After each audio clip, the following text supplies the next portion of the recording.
मनुष्य को केवल उसके बाहरी पहनावे अर्थात स्थूल शरीर की रक्षा करके नहीं बचाया जा सकता।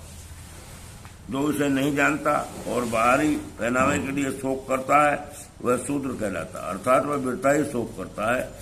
अर्जुन तो क्षत्रिय था, अतः उससे ऐसे आचरण की आशा न थी, किंतु भगवान कृष्ण अज्ञानी पुरुष के शोक को विनष्ट कर सकते हैं। इसी उद्देश्य से उन्होंने भगवत गीता का उपदेश दिया। यह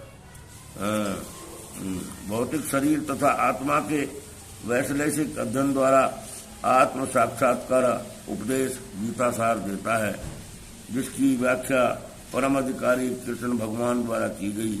यह साक्षात्कार तभी संभव है जब मनुष्य निष्काम भाव से कर्म करे, आत्मबोध को प्राप्त हो।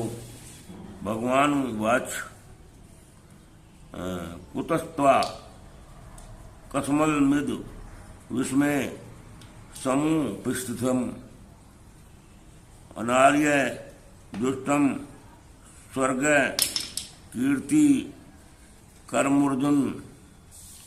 हे अर्जुन, भगवान कहते हैं, हे अर्जुन, तुम्हारे मन में यह कर्मश कहाँ से आया? कर्मश आया कैसे? यह उस मनुष्य के लिए तनिक भी अनुकूल नहीं जो जीवन के मूल्य को नहीं जानता। इससे उच्च लोक की ही नहीं अपयश की प्राप्ति होती है। तात्पर्य क्या है इसका? श्री कृष्ण तथा भगवान अभिन्न है, इसलिए श्री कृष्ण को संपूर्ण गीता में भगवान ही कहा गया है। भगवान परम सत्य की पराकाष्ठा है।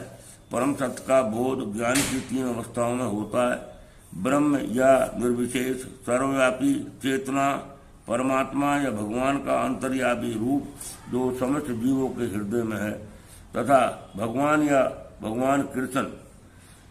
श्रीमद् भागवत में परम सत्य की अवधारणा इस प्रकार बताई गई है: वदंती तत्त्व विदस्तंत यज्ञान द्वयम ब्रह्मोति परमामेति भगवानिति शब्दते।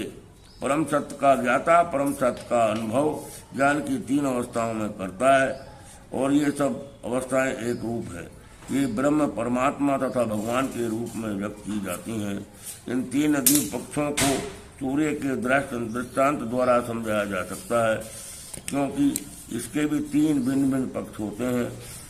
यथा धूप प्रकाश जिसे सूर्य की सतह तथा सूर्य लोक जो सूर्य के प्रकाश का अध्ययन करता है, वह नौसिखिया है जो सूर्य की सतह को समझता है, वह कुछ आगे बढ़ा हुआ होता है।